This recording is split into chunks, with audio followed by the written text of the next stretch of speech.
ilmu pengetahuan alam tentang tingkatan organisasi kehidupan. Pada kesempatan kali ini kita akan membahas tentang jaringan.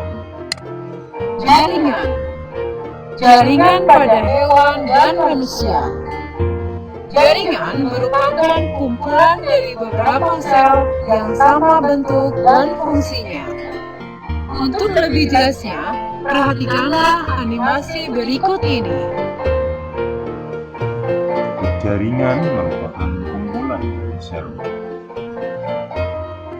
Pada tubuh manusia dan hewan bersel banyak, terdapat 4 macam jaringan, yaitu jaringan otot, jaringan epitel, jaringan penyokong, dan jaringan syaraf. Jaringan epitel adalah jaringan yang melapisi permukaan tubuh, organ tubuh, atau permukaan saluran tubuh hewan. Apa sajakah fungsi jaringan epitel?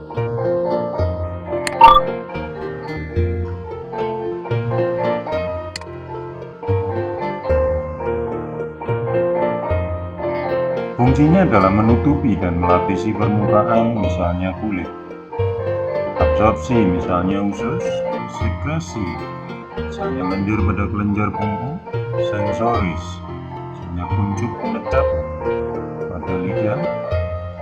Dan kontraktil, misalnya male epitel pada kelenjar keringat.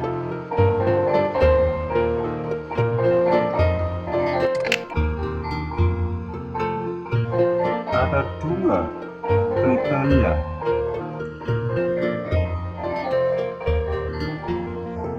yang digunakan untuk mengelompokkan jaringan epitel, yaitu jumlah lapisan dan bentuk lapisan. Jaringan epitel selapis hanya memiliki 1 lapisan sel, sedangkan banyak lapis memiliki beberapa lapisan sel. Sel epitel dapat berbentuk pipi, kubus, silindris, ataupun transisional. Kombinasi lapisan dan bentuk sel akan menimbulkan istilah seperti jaringan epitel pipi selapis atau jaringan epitel kubus banyak lapis.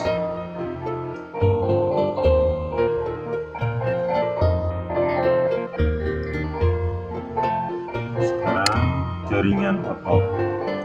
Jaringan otot adalah jaringan yang berperan menggerakkan organ-organ tubuh. Jaringan otot bersusun atas sel-sel otot atau sarkolema. Jaringan otot mempunyai sifat kontraktibilitas dan relaksibilitas karena mempunyai protein kontraksi, aktin dan miosin yang berfungsi sebagai alat gerak aktif di dalam tubuh. Sel-sel otot mempunyai struktur membran sel otot yang disebut sarkolema. Sitoplasmanya disebut sarkoplasma dan serat otot disebut miofibril. Berdasarkan bentuk morfologi dan fungsinya, jaringan otot dibedakan sebagai berikut. Yang pertama adalah otot polos. Otot polos ini dinamai sel otot polos karena memiliki miofibril yang homogen. Bentuknya adalah gelondong dengan 1 nukleus di tengah. Sel otot polos sifatnya tidak sadar dan tahan lelah. Sel otot ini juga dikenal dengan nama sel otot licin.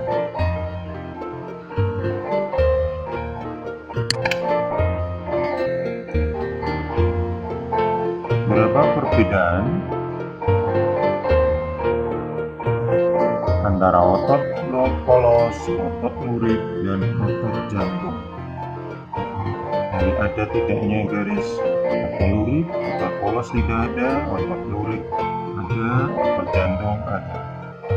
Inti selnya otot polos hanya 1, otot lurik banyak, otot jantung banyak.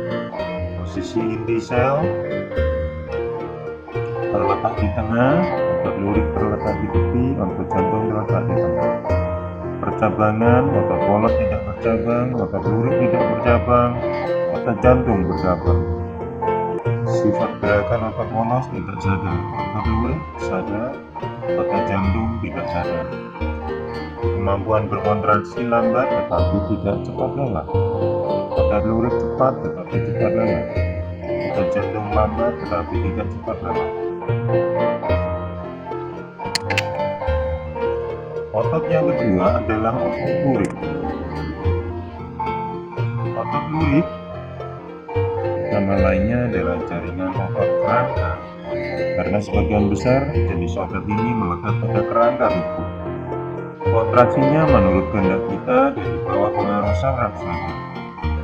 Dinamakan otot lurik karena bila dilihat di bawah mikroskop tanpa adanya garis gelap dan terang, berselang-seling melintang di sepanjang serabut otot. Oleh sebab itu, nama lain dari otot lurik adalah otot bergaris lintang. Selanjutnya adalah otot jantung.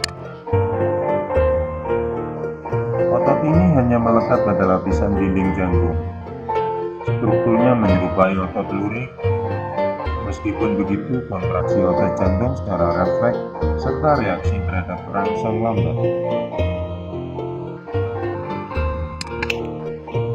Perbedaannya seperti selanjutnya adalah jaringan penyokong. Jaringan penyokong adalah jaringan yang berperan menyokong tubuh dalam melaksanakan berbagai fungsi. Jaringan penyokong dibagi menjadi 4. Yang pertama adalah jaringan ikat. Fungsi jaringan ikat adalah mengikat dan menopang jaringan-jaringan lainnya. Jaringan ikat menyerbatkan sel yang longgar dan sel-selnya tersebar di antara matrik-matrik ekstraseluler. Selanjutnya, sel tulang rawan.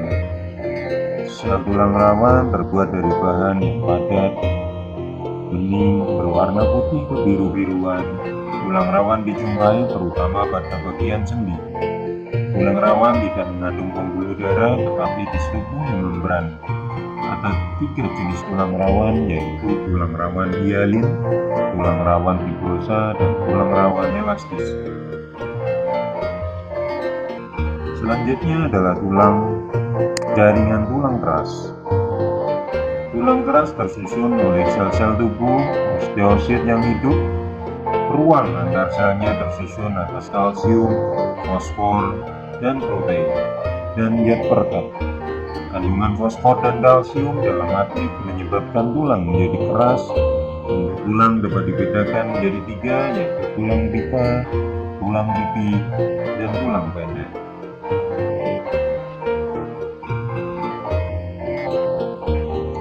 Selanjutnya adalah jaringan lemak. Jaringan lemak terdiri atas sel-sel yang penuh dengan minyak, contohnya di bawah kulit dan bantalan bola mata. Selanjutnya adalah jaringan darah dan getah bening. Darah adalah jaringan ikat berbentuk cair yang tersusun atas 4 bagian, yaitu sel darah merah atau eritrosit, sel darah putih atau leukosit, keping-keping pembeku darah atau trombosit, dan cairan darah atau plasma darah. Jaringan selanjutnya adalah jaringan penyokong.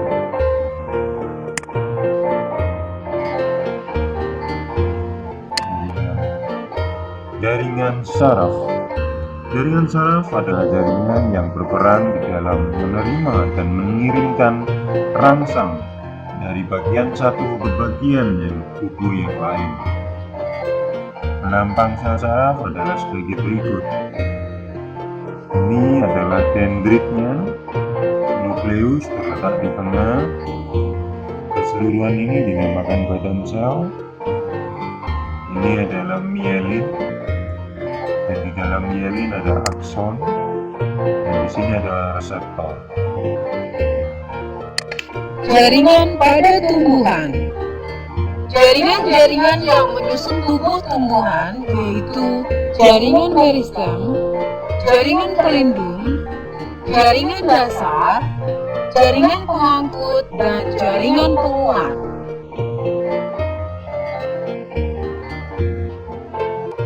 Jaringan meristem adalah jaringan yang sel-selnya bersifat embrionik, mampu terus-menerus membelah diri tanpa batas. Jaringan meristem hanya terdapat pada bagian-bagian tertentu saja, misalnya pada ujung batang, ujung akar, dan kambium. Yang kedua adalah jaringan pelindung. Contoh dari jaringan pelindung adalah jaringan epidermis dan jaringan endodermis. Sel-sel pada jaringan tersebut terdapat pada permukaan akar, batang, dan daun. Sel-sel pipi dengan permukaan atas dan bawahnya sejajar. Jaringan ini berfungsi melindungi permukaan tubuh tumbuhan.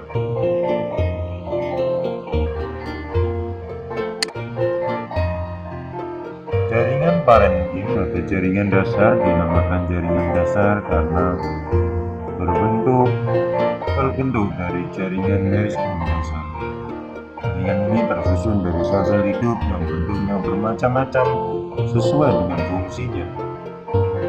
Jaringan parenkim pada daun banyak mengandung kloroplast untuk fotosintesis. Jaringan parenkim juga berfungsi sebagai penyimpanan cadangan makanan.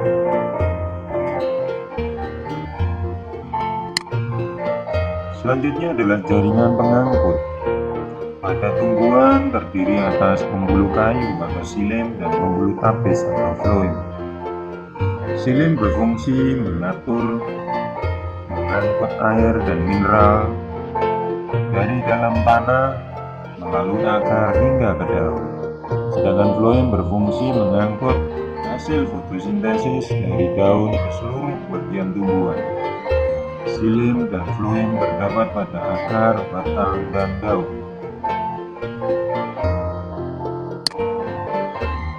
Yang terakhir adalah jaringan penguat. Contoh dari jaringan penguat adalah kolenkim dan sklerenkim. Kolenkim tersusun oleh sel-sel yang berdinding tebal pada sudut-sudutnya. Kolenkim dijumpai pada bagian tubuh yang tumbuh dengan cepat dan perlu diperkuat. Misalnya pada tangkai daun. Sklerenkim mengalami kekebalan oleh lignin atau zat kayu atau senyawa lain pada seluruh bagian dinding selnya. Kolenkim berupa sel-sel hidup, sedangkan sklerenkim berupa sel-sel mati. Demikian penjelasan tentang jaringan pada hewan dan tumbuh. Semoga bermanfaat. Akhiri, wassalamualaikum warahmatullahi wabarakatuh.